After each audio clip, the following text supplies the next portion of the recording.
नमस्कार दोस्तों, पेंशनर्स और ईपीएस 95 के लाखों साथियों, आज की खबर को बिल्कुल भी नजरअंदाज मत कीजिए क्योंकि पेंशन से जुड़ा एक ऐसा महत्वपूर्ण अपडेट सामने आया है जिसने लाखों पेंशन धारकों की उम्मीदों को फिर से बढ़ा दिया है। न्यूनतम पेंशन, महंगाई राहत, ईपीएफओ से जुड़े मामले और पेंशन व्यवस्था में संभावित बदलाव को लेकर आखिर क्या है पूरी जानकारी, कौन सी बातें वास्तव में महत्वपूर्ण हैं और किन खबरों से आपको सावधान रहने की जरूरत है। आज हम आपको बताएंगे इस पूरे मामले की एक एक जरूरी जानकारी बिल्कुल आसान भाषा में, ताकि कोई भी पेंशनर गलत जानकारी का शिकार न हो। इसलिए वीडियो को अंत तक जरूर देखिए क्योंकि आगे की जानकारी आपके लिए बेहद महत्वपूर्ण हो सकती है। अब दोस्तों, पेंशन से जुड़े इस पूरे विषय को थोड़ा और गहराई से समझना जरूरी है क्योंकि आने वाले समय में पेंशन व्यवस्था को लेकर होने वाली किसी भी चर्चा का सीधा असर लाखों परिवारों की उम्मीदों पर पड़ सकता है। खासतौर पर वे पेंशनर्स जो लंबे समय से अपनी मासिक पेंशन में सुधार की प्रतीक्षा कर रहे हैं, उनके लिए हर नई बैठक, हर सरकारी बयान और हर आधिकारिक अपडेट महत्वपूर्ण हो जाता है। लेकिन यहां सबसे जरूरी बात यह है कि किसी भी खबर को समझते समय उसके पीछे की वास्तविक प्रक्रिया को भी समझा जाए।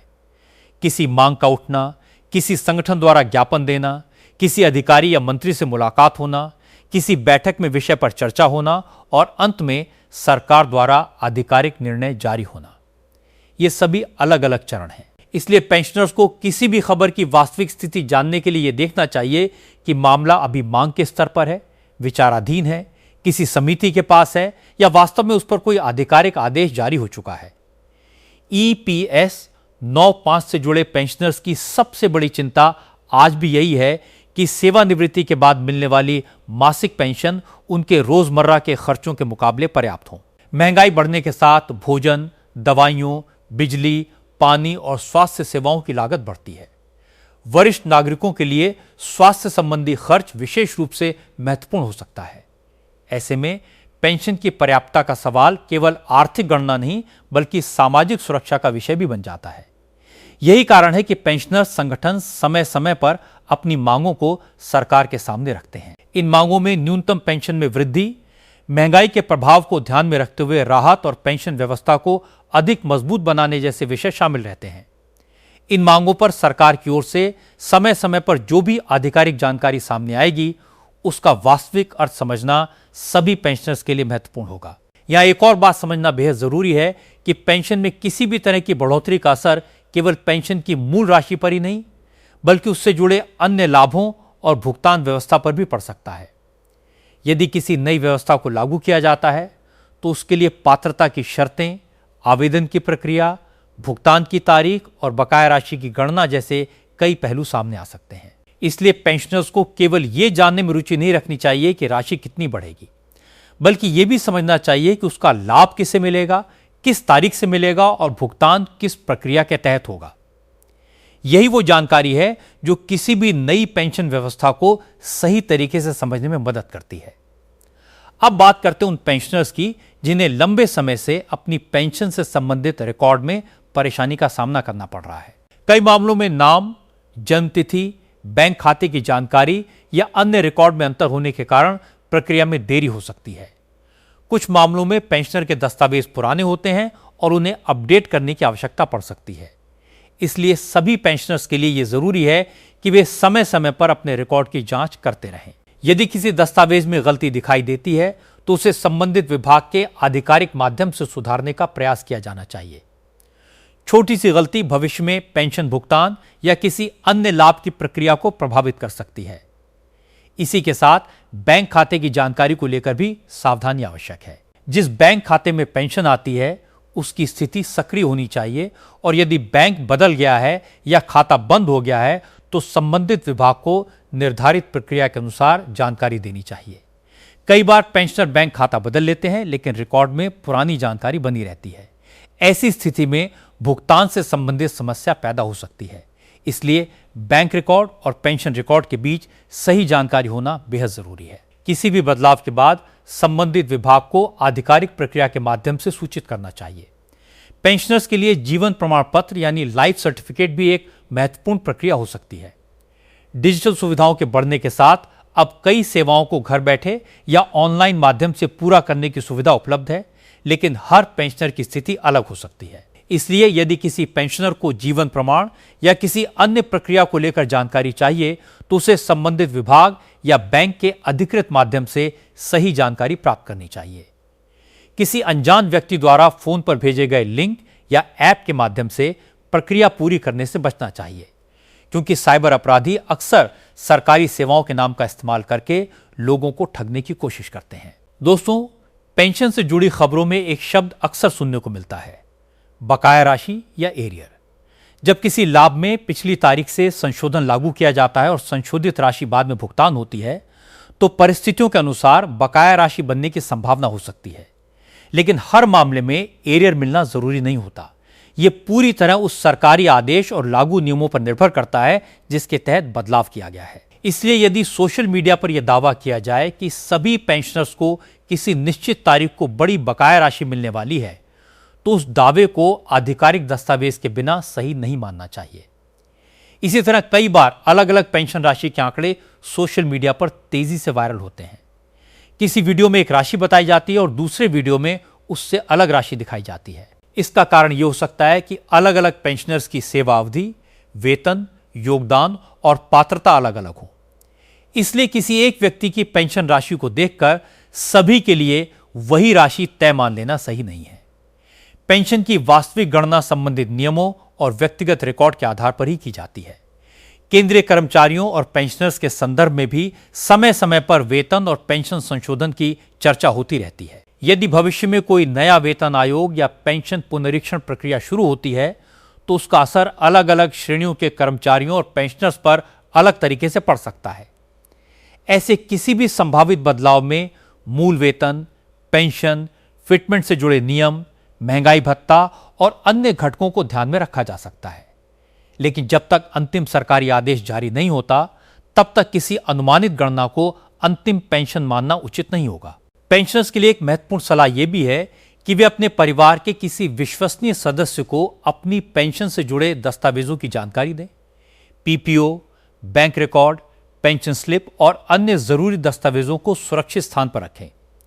यदि दस्तावेज डिजिटल रूप में हैं तो उनका सुरक्षित बैकअप भी रखा जा सकता है। किसी भी दस्तावेज की फोटो या कॉपी अनजान व्यक्ति को भेजने से बचना चाहिए, विशेष रूप से सोशल मीडिया पर किसी व्यक्ति द्वारा यह दावा करने पर कि वो पेंशन बढ़वा सकता है या बकाया राशि दिलवा सकता है। सावधान रहें। सरकारी लाभ के नाम पर पैसे मांगने वाले व्यक्तियों से दूरी बनाए रखना जरूरी है। अब सवाल यह भी है कि पेंशनर्स को नई जानकारी कहां से प्राप्त करनी चाहिए। इसका सबसे सुरक्षित तरीका संबंधित सरकारी विभागों की आधिकारिक वेबसाइट, आधिकारिक प्रेस रिलीज, विभागीय अधिसूचना और अधिकृत संचार माध्यम है। यदि किसी समाचार में किसी मंत्रालय, विभाग या संगठन का नाम दिया गया है तो उसकी आधिकारिक वेबसाइट पर जाकर जानकारी की पुष्टि की जा सकती है। इसके अलावा यदि किसी अदालत का फैसला बताया जा रहा है तो संबंधित न्यायालय के आधिकारिक रिकॉर्ड या विश्वसनीय समाचार स्रोत से पुष्टि करना बेहतर होता है। केवल वायरल वीडियो के आधार पर किसी बड़े निर्णय को सच मान लेना जोखिम भरा हो सकता है।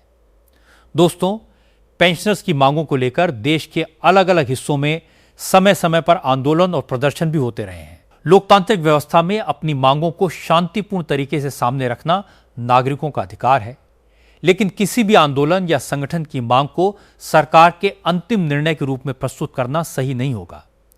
यदि किसी संगठन ने कोई मांग रखी है तो उसे मांग के रूप में ही बताया जाना चाहिए। जब तक संबंधित सरकार या विभाग उस मांग को स्वीकार करके आधिकारिक आदेश जारी नहीं करता तब तक उसे लागू योजना नहीं माना जा सकता। पेंशन से जुड़े मामलों में न्यायालयों की भूमिका भी कई बार महत्वपूर्ण हो सकती है। यदि किसी नियम या प्रक्रिया को लेकर विवाद होता है तो मामला न्यायालय तक पहुंच सकता है। न्यायालय का फैसला आने के बाद भी उसके वास्तविक प्रभाव को समझने के लिए आदेश की भाषा और लागू होने की स्थिति देखना आवश्यक होता है। कई बार न्यायालय किसी मामले में निर्देश देता है, लेकिन उसके बाद संबंधित विभाग को प्रक्रिया पूरी करनी होती है। इसलिए न्यायालय के किसी भी फैसले की जानकारी को संक्षिप्त सोशल मीडिया संदेश के बजाय मूल आदेश या विश्वसनीय स्रोत के आधार पर समझना बेहतर है। ईपीएस 9/5 पेंशनर्स के लिए सबसे महत्वपूर्ण उम्मीद यही है कि उनकी आर्थिक सुरक्षा को लेकर भविष्य में सकारात्मक कदम उठाए जाएं।